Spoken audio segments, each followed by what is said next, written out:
They don't even know that we as citizens can effect citizens' arrest. You know, sometimes maybe our police also need to go back and they must be educated with their own laws, because it seems like they don't even understand. They don't even know that we as citizens can effect citizens' arrest. So every time when you talk about citizens' arrest, they're like, like we're talking about, it's news to them.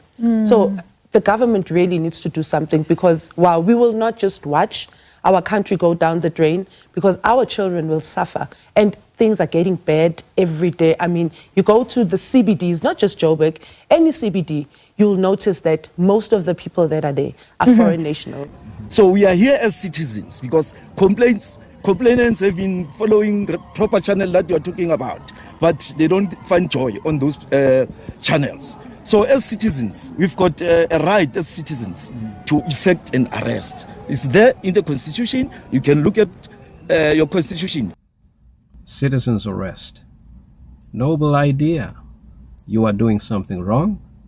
I am a citizen of this country, very concerned. I will arrest you. I would like to relieve the police of their work, so I'll do the job for them. What could possibly be wrong with citizens arrest? Do you know? Well, citizens arrest falls into a category of the law that me, personally, I don't know what they call it. Without looking things up all day long, weeks and months. Irony of the law. Why is citizens arrest ironic? Because when you conduct citizens arrest, you can become a criminal without realizing you are becoming a criminal you yourself. That is why you have to be very, very, very careful when you conduct citizens arrest.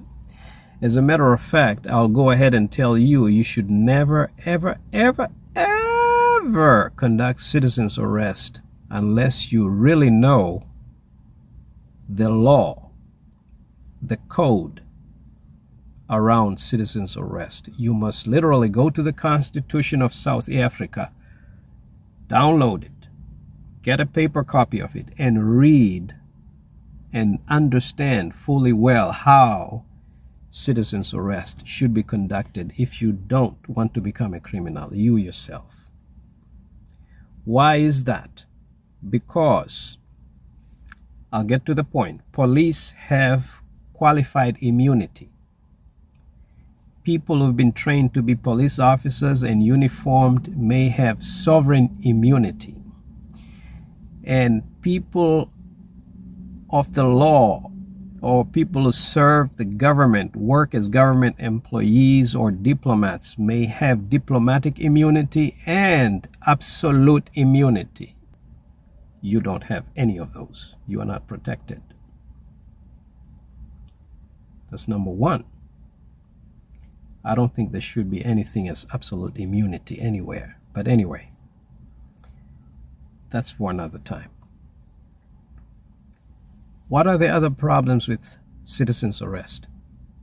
Citizens arrest are conducted when you literally observe an excitement, what they call Schedule 1 crimes. Like you literally observed a murder. You literally observed a fight, what they call a fray or a fray. All crimes where you have knowledge, direct knowledge that this is a crime, and I will arrest my boss for instructing me to commit a crime.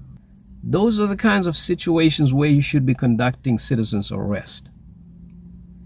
You cannot just go to any person you suspect is a foreigner, they speak funny, they smell funny, they look funny, and you ask them to identify themselves. You don't have those powers. You don't have that authority. As a matter of fact, you've just become a criminal.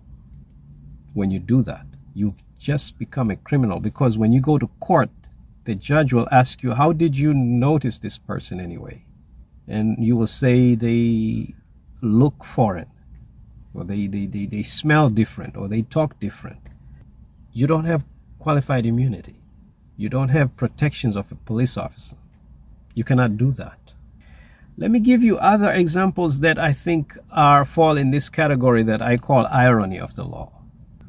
You know, many people have surveillance cameras nowadays in their doorbells and their homes, and they are constantly photographing and filming their house and making sure they're protected. Or your car may have a rear pointing camera or cameras pointing ahead, so you can defend yourself against mishaps and accidents and break-ins and so forth. Now, in certain places, you are not allowed to record audio. You are allowed to record without audio. I'm going to say that one more time because most businesses don't understand that. You are not allowed to record people speaking. You are not allowed to do that in some places. When you plant surveillance cameras, you need to know that.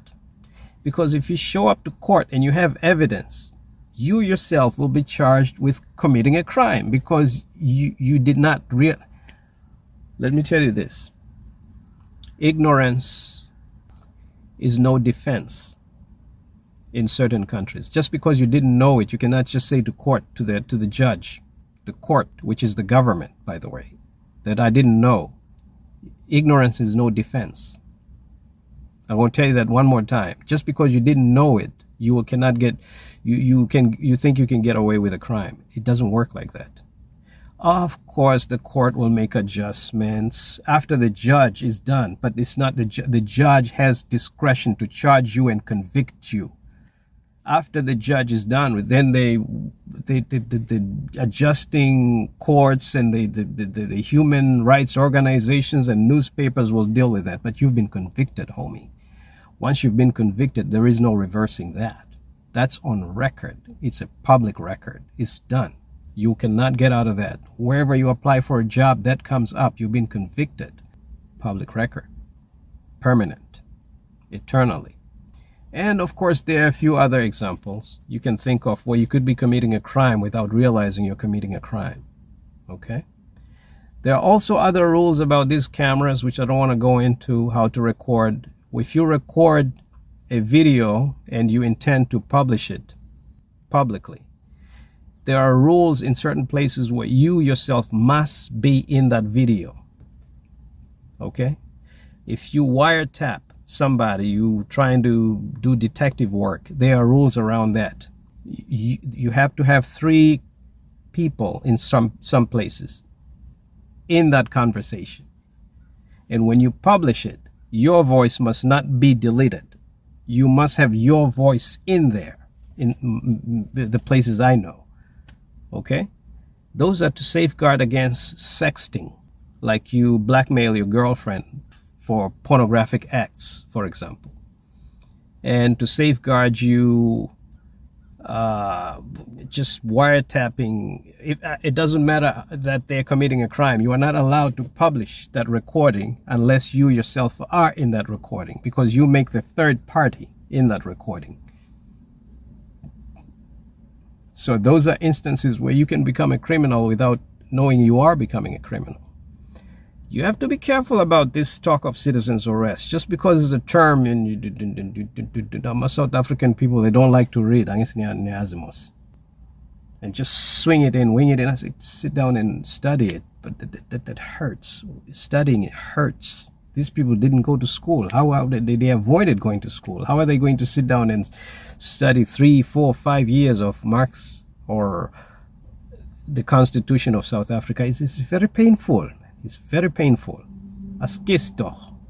But hey, you would see the president all over talking about how we are vigilantes, and yet we are trying to... Have you been necklacing people during your parades? Have you been killing people? Are there people that are maybe hijacking some of your protest action as vigilantes and making it as if it's Operation Dudula that is actually necklacing those individuals? There was xenophobic attacks before Operation Dudula was born. Yes. Ever since Operation Dudula was born, we try by all means to act within the confines of the law. Through that. So we are the citizens of this country, like you correctly said, and we have the right to citizens' arrest.